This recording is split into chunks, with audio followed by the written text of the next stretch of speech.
quantitative easing, all that stuff, we could effectively see banks like be forced to play nicely because people have an escape option. The second situation I could see is like crypto actually being taken over and through the form of like central banks, like actually putting crypto, having some like portion of their portfolio allocated in crypto, and then we could see maybe like domino effect in terms of like, okay, like we found out that this country is starting to adopt crypto in our portfolio. Then you see like game theory kick in, and once game theory kicks in, like it's like, okay, all these countries are getting crypto because like they don't want to be behind compared to like these other countries. Because like economics is a struggle. Yeah. And then like I guess another situation I'm seeing also is like, you know, this shit could fail. Right. This shit could fail. Or like, well, another thing we're seeing is like we could also see is like the takeover or like the expansion of like just more crypto businesses. Like, you know, I think Binance is in like Malta now or something like that. Yeah. Binance is in Malta. We're seeing deals. We're seeing Binance do deals with Bermuda and stuff like that. So we could effectively see like if the big countries don't want to deal with Bitcoin on a regulatory standpoint, we could see situations where we have regulatory arbitrage and small countries take advantage of the fact that the big countries don't want to deal with Bitcoin. And so because they know that there's a crap load of money involved with crypto assets, they'll effectively allow these businesses to come in, which could probably have a positive effect on their economy through taxes and stuff like that, if these governments actually like do good things with their taxes. Yeah. I definitely could see some of those scenarios playing out, or even a mixture of those scenarios playing out. It is kind of hard to look into a crystal ball with this whole game of crypto right now, but one thing I do truly feel is that it's not gonna fail. I feel like it solves so many problems that we have with the way that we deal with Tinder and with money right now. As far as Bitcoin does, I can't speak for every altcoin that's out there. There are some projects that I like if they actually start to do what they say that they're going to do, like earlier you had brought up. But for sure, I see that Bitcoin is a holder of value, you know, and the way that like even with like a Litecoin, how you can send transactions so quickly, you know, from one place of the earth to the other side of the earth like that, you know, with low fees. And I understand, I just saw a headline before we started talking about them buying a bank. It was Litecoin Foundation and somebody else is linking up to actually buy a bank right now. And I thought that was interesting because people had talked about how banks are trying to take over cryptos, and now we have like cryptos buying banks, and it's like, oh wow, where is this going to go, and is that going to spark a trend? But moving forward, in the current market, have you been bold enough to BTFD and buy the fucking dip? Or have you been hodling? And how have you been dealing with all the FUD around the bearish market that we've been in for the last few months? So I mean, I've been dollar cost averaging, so I'm buying regardless of what's happening. Right. That's part of your long-term approach. Yeah, exactly. And when I do have like extra money lying around, I will double down during dips. Yeah, as you should. I'm a proponent of BTFD. Yeah.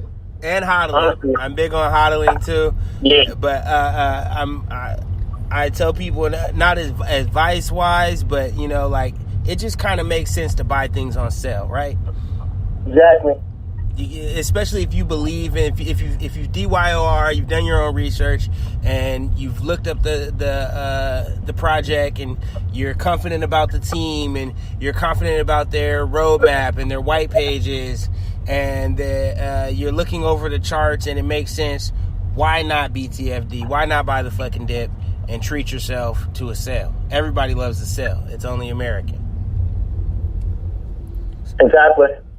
So we're coming up on our we try to keep our podcast right around 20 minutes or so. So this will unfortunately be my last question for the podcast. I know me and you could keep going all day. One thing I like to ask people here, because Crypto Cooler Talk is about being around the cooler tank and talking about our finances. If you end up, around the water cooler tank with some loved ones, with someone that you give a damn about, and you had a little elevator pitch to give them, a little 30 seconds to 1 minute pitch on why they should adopt digital assets, cryptocurrencies, and get into the space, what would you go ahead and say?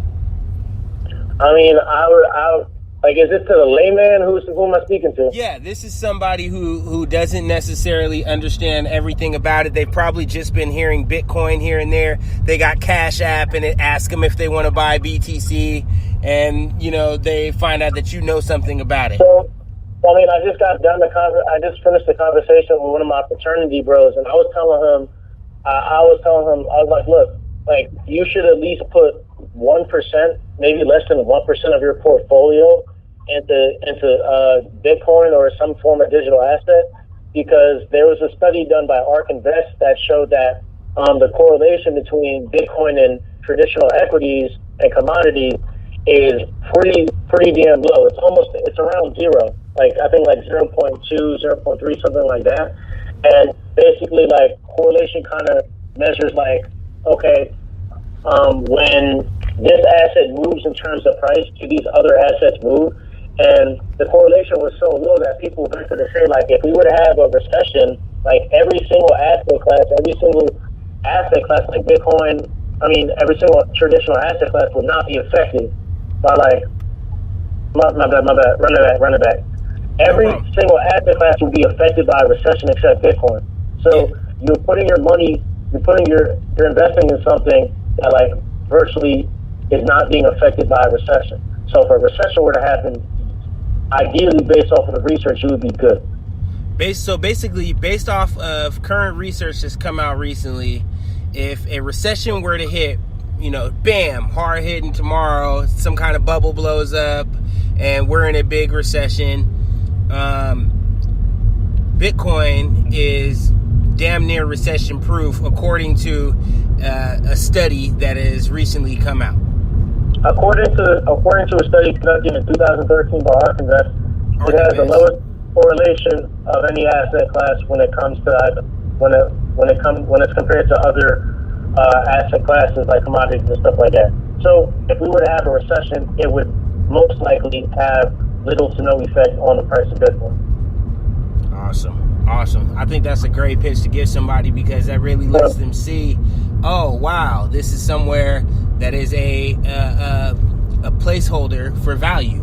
Yeah, put like $50 in and forget about it. Yeah, I can actually store something here, and that's actually one of the first things that I tried to tell people. I said, hey, if everything takes a shit over next summer, if something crazy happens with Trump over the next couple of years,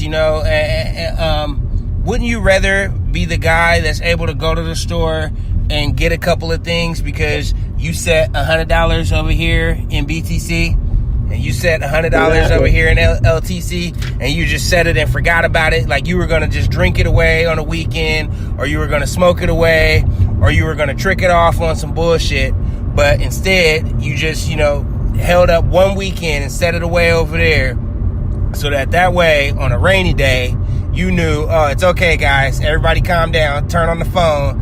I got digital assets stored somewhere, Exactly. So I really, really like that pitch. I even used to give it myself.